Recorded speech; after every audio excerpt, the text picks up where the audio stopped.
Audio Jungle.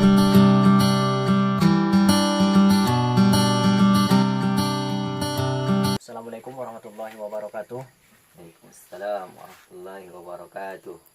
Ini sekarang ini saya akan memulai podcast saya di mana pada siang hari ini yang menjadi motivator kita atau teman kita yaitu kawan saya sendiri yaitu Ahmad Faiji. Gimana Faiji kabarnya? Ya, alhamdulillah baik. Terima kasih ya sudah mau menyempatkan waktu untuk acara saya kali ini. Ya. Jadi Faiji ini adalah salah satu mahasiswa di perguruan tinggi di Sidempuan. Dan sebelumnya saya dengar-dengar kamu ini kalau di kampus seorang yang sering menyuarakan aspirasi mahasiswa. Ya, pasti sering. Bisa diceritakan nggak gimana apanya pengalamannya? Ya, awal pertama dalam menyuarakan aspirasi mahasiswa, yang pertama saya melakukannya ketika tahun 2017 silam lalu.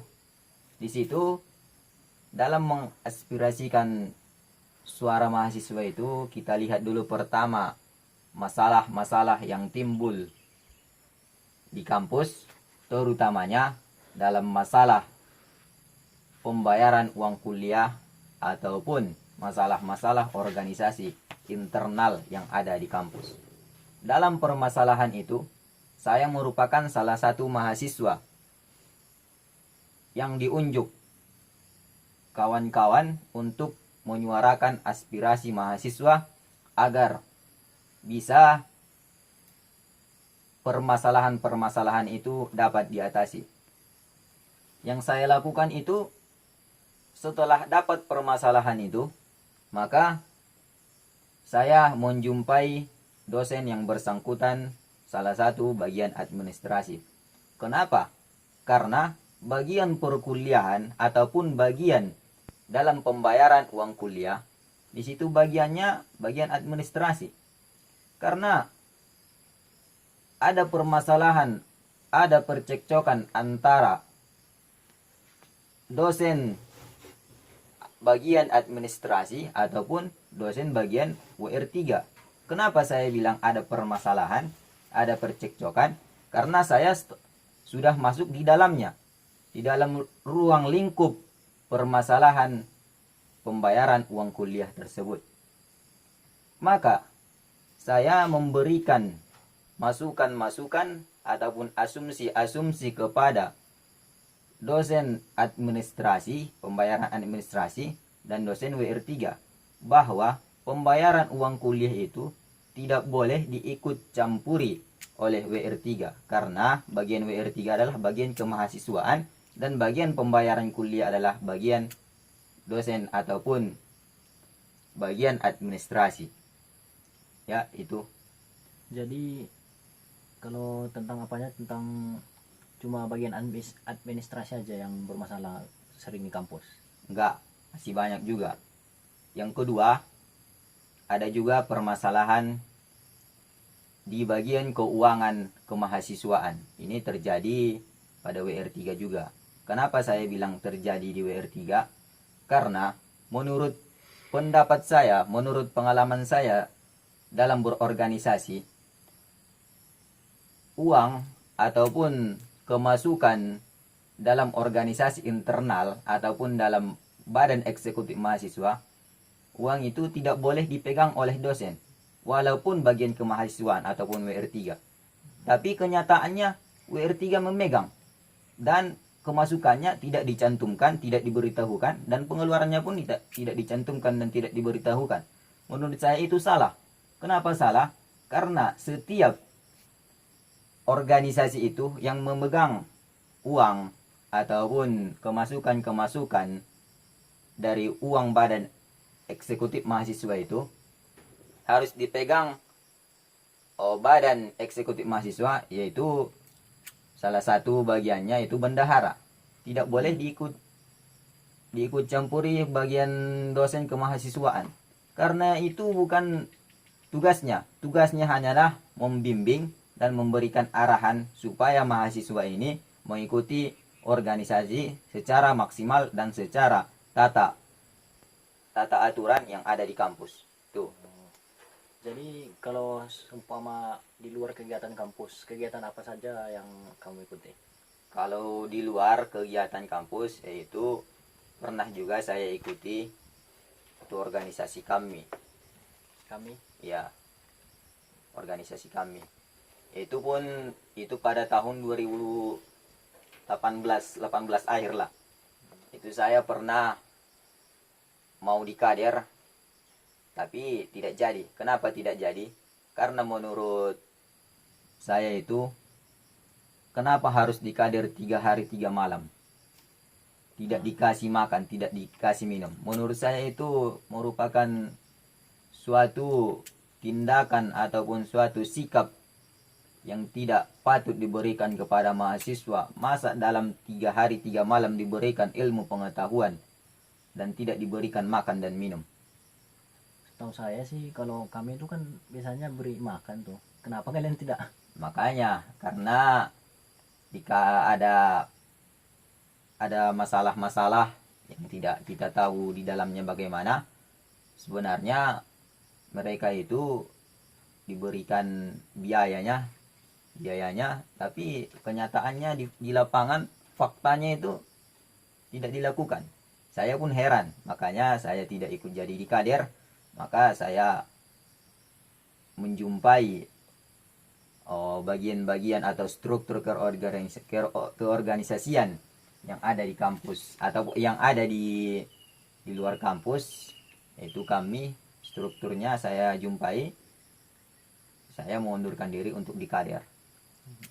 Tapi walaupun saya tidak jadi di kader, masih sering-sering dipanggil oleh kami di Sidimpuan karena saya bisa memberikan pengetahuan, masukan-masukan bahwa organisasi itu bagaimana, bahwa dalam organisasi kami itu berbaur Islami, harus kita ikutkan juga dunianya dan akhiratnya pun kita tidak lupa. Jadi kalau pengalaman masa-masa kuliah di sana gimana? Kalau pengalaman kuliah ya cukup menyedihkan sih. Awal pertama saya masuk kuliah itu hanya ada duit 45.000, itulah biaya dalam seminggu. Bisakah 45.000 dalam seminggu yang kuliah itu? Ya, saya sudah alami, bisa. Kenapa? Itu semua tergantung niat dan tekad kita yang kuliah.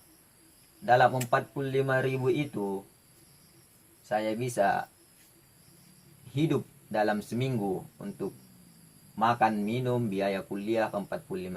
Dengan cara apa? Ya dengan cara pasti ada tugas-tugas kawan, tidak sempat orang itu mengerjakannya, dikasihnya sama saya.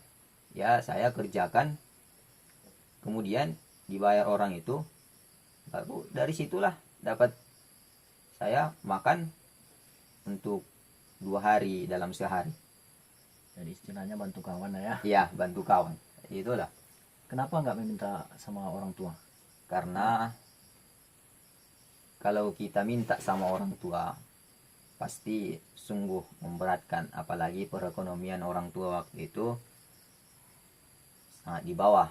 Karena adik pun masih ada untuk biaya sekolah, makanya kita berpikiran karena kita sudah dewasa, saya sudah dewasa, ya berpikiran untuk mencari kerja.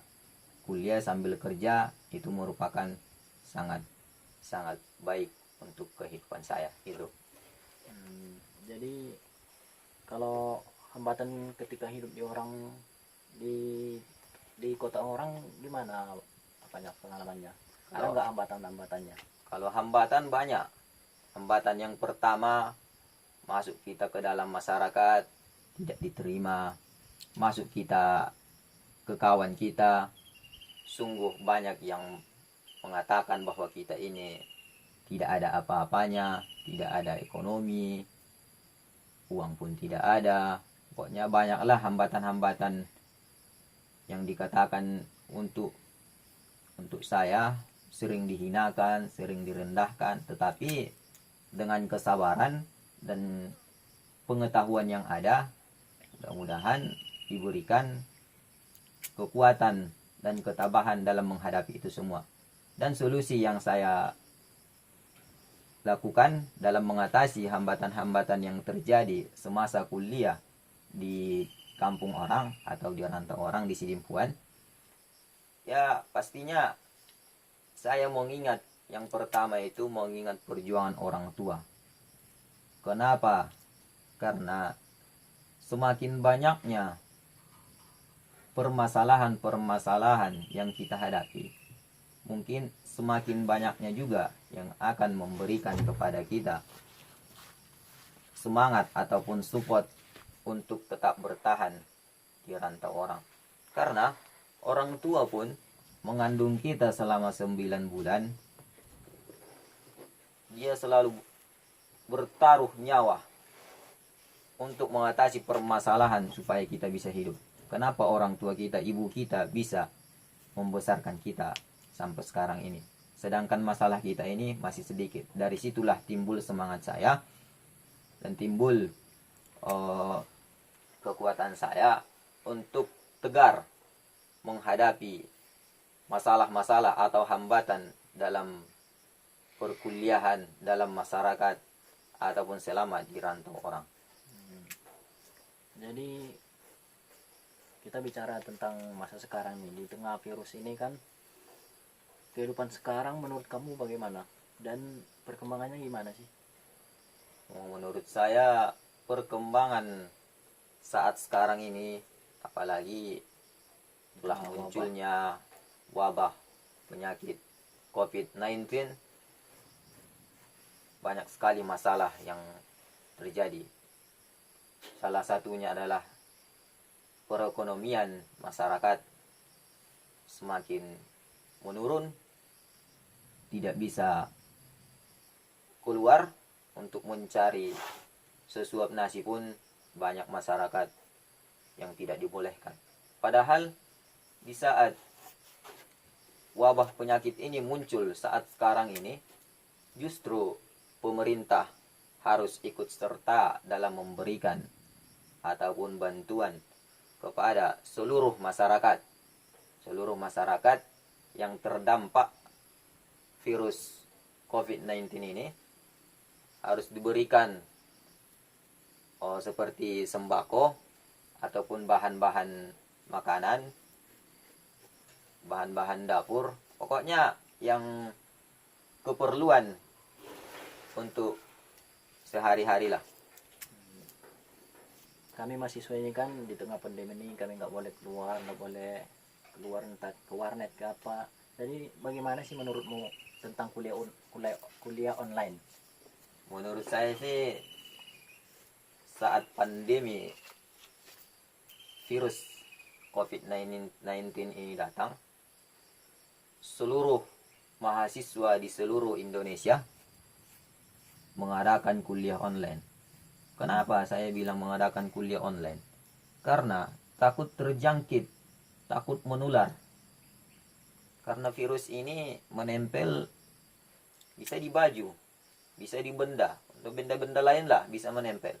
Makanya ada himbauan dari pemerintah ataupun yang pertama himbauan dari presiden bahwa sekolah diliburkan dan diadakan belajar di rumah atau stay at home, dan kepada mahasiswa diadakan kuliah online. Menurut saya kuliah online ini ada untungnya, ada ruginya. Nah, itulah banyak kan mahasiswa yang protes, katanya terlalu banyak tugas, terlalu banyak apa. Bagaimana sih menurutmu untuk menyikapi itu? Terlalu banyak tugas.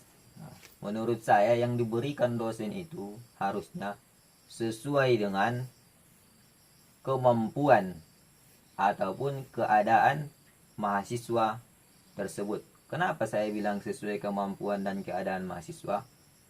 Karena belum tentu mahasiswa kita itu tinggal semuanya itu di kota. Apalagi kita berikan tugas yang begitu banyak. Seharusnya kita sebagai dosen harus mempunyai rasa kasihan ataupun rasa oh rasa apa namanya, rasa kasihan dan rasa untuk memberikan mahasiswa itu agar muncul niatnya untuk mengikuti kegiatan kuliah online itu, harus kita ikutkan sesuai dengan hati nurani kita.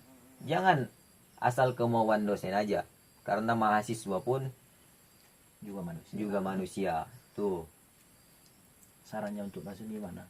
sarannya untuk dosen sih ya harus lebih melihat bagaimana kondisi saat sekarang ini. Harus kita sesuaikanlah bagaimana kita memberikan tugas-tugas kepada mahasiswa itu, harus sesuai dengan keadaan mereka lah, keadaan mahasiswa dan kesanggupan mereka dalam melaksanakan kuliah online ini.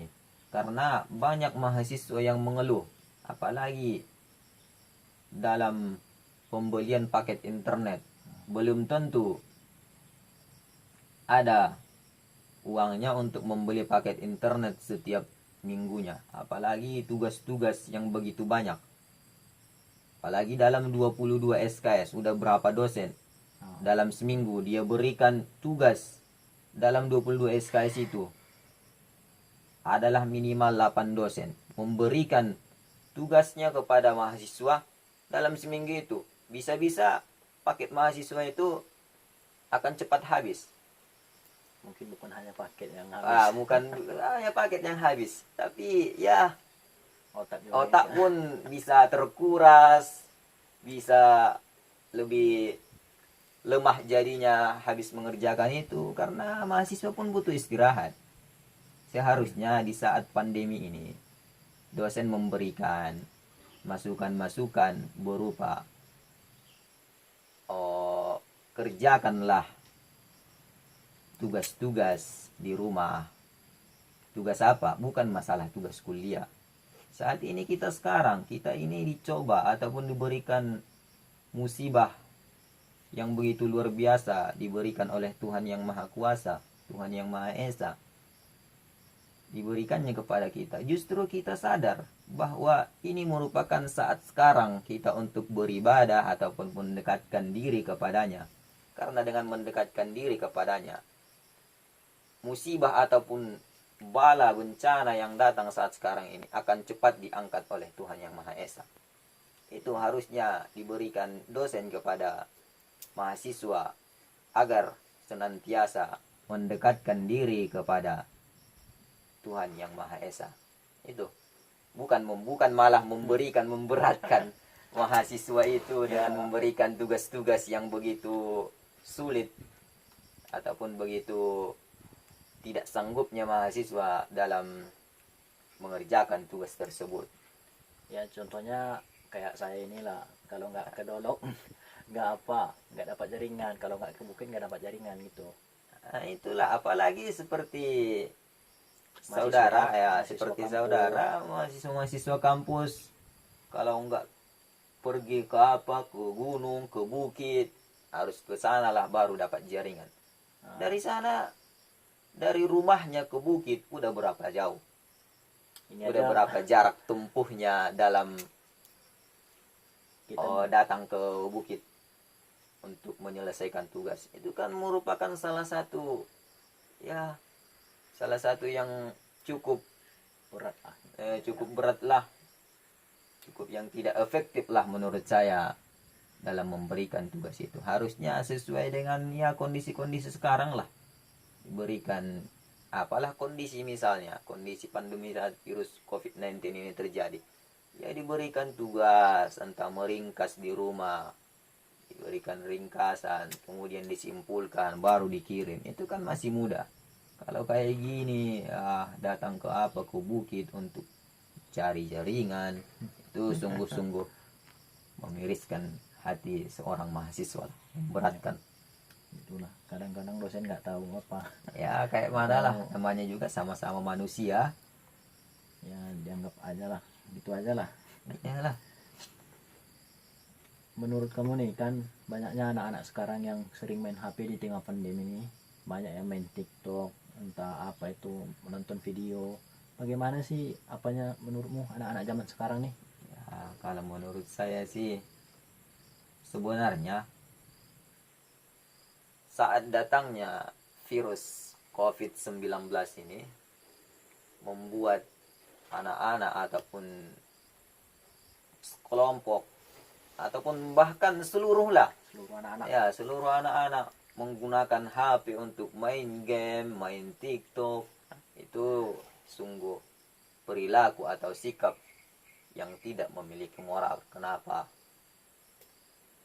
Karena masih anak-anak, udah dinampakkannya tubuhnya di dalam TikTok tersebut bergaya-gaya. Itu tidak mengajarkan etika dan moral namanya. Bahkan merusak moral seorang anak tersebut.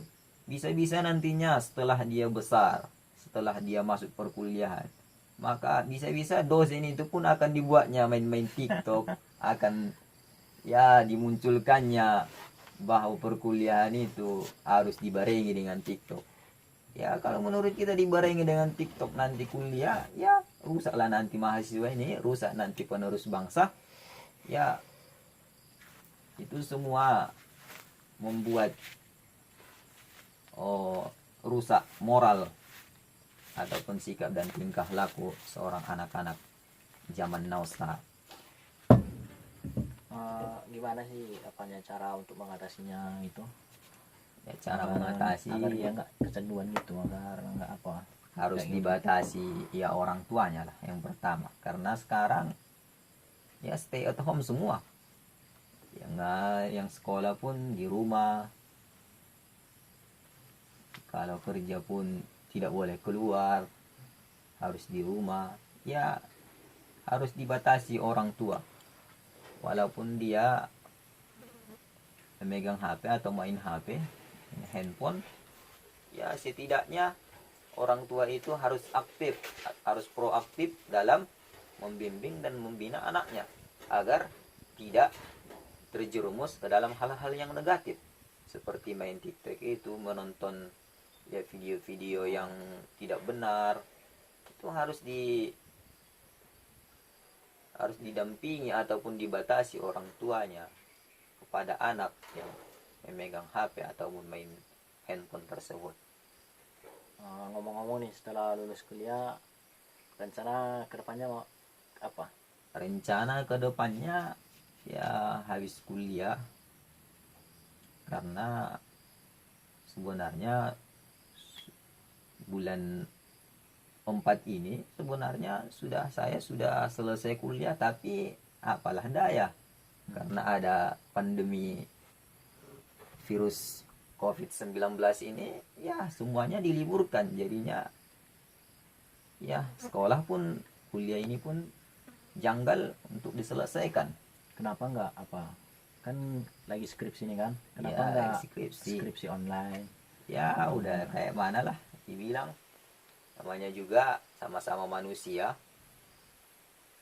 Ada sih sebenarnya mau kuliah, mau bimbingan online, tapi dosennya itu tidak bisa. Kenapa saya bilang tidak bisa? Karena dosennya sudah tua. Sudah tua, ya teknologi sudah ya. mengerti juga sih, Ah. cuman dalam penglihatannya dia capek melihat itu. Ya kata dosen tersebut capek melihatnya, ya kita maklumi, namanya juga sama-sama manusia, harus bisa saling mengerti. Itu namanya mahasiswa sama dosen, harus bisa saling mengerti. Mahasiswa mengerti sama dosen, dosen juga harus mengerti sama mahasiswa, kayak gitu. Kenapa? Jadi kedepannya habis kuliah nantinya ya rencana mau buka usaha, bukan mencari pekerjaan, tapi pekerjaan yang mendatangi saya. Kenapa? Karena kita sebagai agen of change, untuk membuat suatu masukan-masukan ataupun membuat terobosan-terobosan yang belum dibuat oleh seseorang. Karena kita mahasiswa itu bukan mencari pekerjaan namanya, tapi pekerjaan yang mendatangi kita. Dengan cara apa? Ya dengan cara pemikiran-pemikiran kita, dengan pengetahuan kita saat kita kuliah di kampus tersebut. Karena dengan itu Dengan itu nantinya bisa kita terobos, ya bisa meningkat. Awalnya sih sedikit demi sedikit, ya lama-lama akan menjadi banyak. Itu semua tergantung usaha kita. Tapi dengan usaha pun kita harus rajin. Kita harus rajin membaca buku, walaupun sudah habis kuliah. Harus bisa melihat perjuangan-perjuangan yang sudah terkenal, seperti almarhum presiden kita yang ketiga B.J. Habibie. Ya, bagaimana terobosannya ketika dia masih kuliah. Setelah dia kuliah, ya sungguh sangat perjuangannya itu bisa kita acung jempol lah. Karena dengan usaha nanti kita buat usaha kita sendiri, ya kemungkinan dari usaha itu bisa nanti kita melanjutkan ke perguruan tinggi ataupun S2, bisa jadi. Tapi kalau kita mengharapkan kita mencari pekerjaan, sungguh sangat susah sekarang. Karena masuk untuk kerja pun sekarang untuk membayar, di mana-mana membayar. Ya itu diakibatkan apa? Ya semuanya itu diakibatkan pemerintahannya yang tidak melihat bagaimana institusi ataupun bagaimana lembaga-lembaga tersebut dalam menerima seorang yang berkompeten dalam pekerjaan tersebut. Seharusnya kita itu bukan untuk membayar biar kita bisa masuk bekerja. Jangan. Kalau kayak gitu terus, jadi seseorang itu masuk nanti ke dalam pekerjaan hanya membayar, setelah masuk dia di situ akan diambilnya kembali uangnya. Seharusnya harus yang benar-benar berkompeten lah yang diterima dalam bekerja. Tapi saya niatnya nanti bukan untuk mencari pekerjaan, Tapi buka usaha. tapi Ya. buka usaha untuk membuat terobosan-terobosan baru. Itu namanya seorang mahasiswa, seorang agen of change dalam dunia pendidikan ataupun dunia perusahaan ataupun dunia dalam pemerintahan. Itu kita nanti yang merubah semua itu. Apalagi kita sebagai generasi penerus. Itu. Ada nggak satu hal yang pengen kamu lakuin dari dulu tapi belum kesampaian sampai sekarang? Ya ada sih. Sebenarnya yang pingin saya ya belum kesampaian sampai sekarang. Itu terkendala karena ada keterbatasan fisik kita, tidak mampu untuk ke sana. Sebenarnya dulu saya ingin kuliahnya itu untuk jurusan ya sepak bola juga. Sampai sekarang ya tidak tercapai. Itu karena apa? Karena ada keterbatasan fisik yang tidak mampu untuk masuk ke dalam ranah tersebut.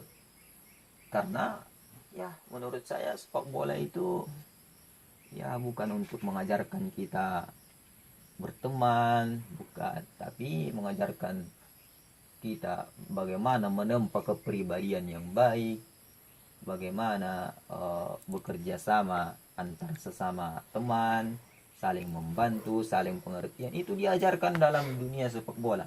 Bukan hanya dalam dunia pendidikan saya diajarkan kayak gitu, tapi menurut saya itulah yang belum kesampaian sampai sekarang.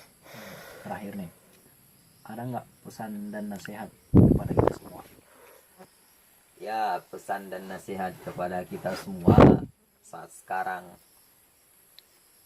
di tengah pandemi wabah virus COVID-19 ini, ya jagalah kesehatan, waspadailah namanya virus COVID-19, karena itu sangat mematikan kita semua nantinya. Apabila terjangkit satu orang akan terjangkit kepada orang lain.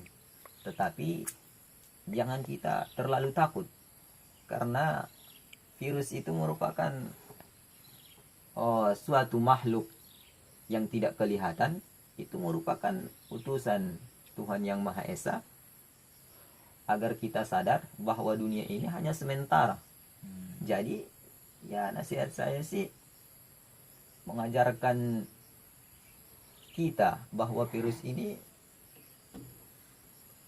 agar kita hidup bersih, mengajarkan kita hidup bersih.